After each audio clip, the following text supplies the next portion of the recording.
And Section 5.09 certainly fits in that category. We're so pleased to see. This is essentially, Beth, I'm going to let you tell the details, but from our perspective, regarding terrorist organizations, this is a best practice now codified. Yeah, that's right. I mean, there is a provision that says that an organization that's on any of the terrorist watch lists, and there with specific code sections cited, cannot qualify as tax exempt. And so the revenue procedure tells us we need to look up the organization to make sure they are not on a covered watch list or sanctions list. But it also makes the point that it's not necessarily a requirement for the ED opinion, but the grantor really needs to check out not only the entity itself, but its officers, directors, trustees, make sure they are not on any of the watch lists. And there are good reasons for that it's not just tax law compliance. There's obviously a lot of different legal concerns when we're talking about terrorist financing or anti-terrorist financing measures. And there's so much that goes into that. I mean, for those of us who sort of live and breathe this stuff, knowing whether or not there are politically exposed persons serving on that board, whether or not there are people serving on that board or in a leadership position that have been convicted of money laundering, those who are associated, as you said, on a watch list for terrorist financing, those become very, very important parts of sort of the professional oversight that then gives you, the person who is making the grant, reasonable reliance on good faith work being done here. Right.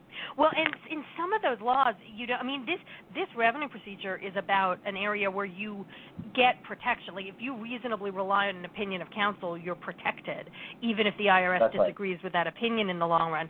In some of these areas, you're not protected. The fact that you behaved reasonably, so you've got to be really sure. I mean, you're responsible for making sure your money is not going to terrorist organizations.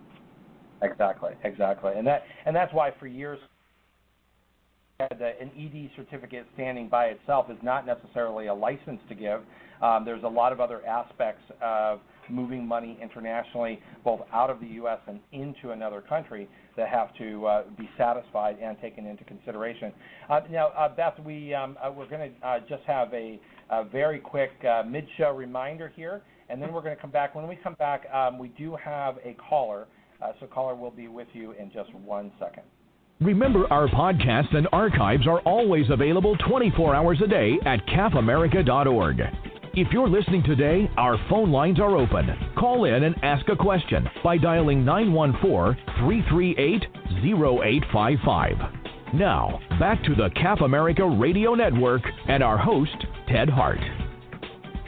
And we're live here with Beth Kingsley, attorney at Harman, Curran, Spielberg, and Eisenberg. And Beth, we have a caller, I believe it's Robin from Buffalo. Do you have a question for our expert today? Yes, I do. Hi, Ted and Beth. Thank you for taking my call. I was wondering, will hospitals outside the United States have to be in compliance with the Affordable Care Act to be able to qualify for an ED certificate? I ask primarily because a 501c3 hospital in the U.S. would have to comply with 4 specific requirements of the ACA, and I wanted to get your thoughts. Right, okay, and that is actually question. explicitly, it's a great question. And it's one of the things that I think is really beneficial about this ruling is that it's very clear that a foreign hospital is not required to comply with those requirements.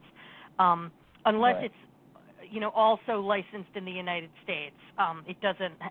We're not going to take U.S. specific requirements and export them to foreign contexts. That's right, and that's sort of a potential stumbling block in an ED certificate averted, right? Because that's sort of an inadvertent set of rules that do affect 501c3, and of course that's the underlying premise of equivalency determination, is that we're finding that charity to be equivalent, and so the ACA itself could trip up a hospital, which is probably not the intention of the ACA in the first place. I think that's right. It was not passed with an eye toward changing how we look at foreign hospitals. It was passed with an eye toward changing how we regulate healthcare in this country, and this just makes it clear that we don't have to address that in the foreign equivalency context. Exactly. Now, another very important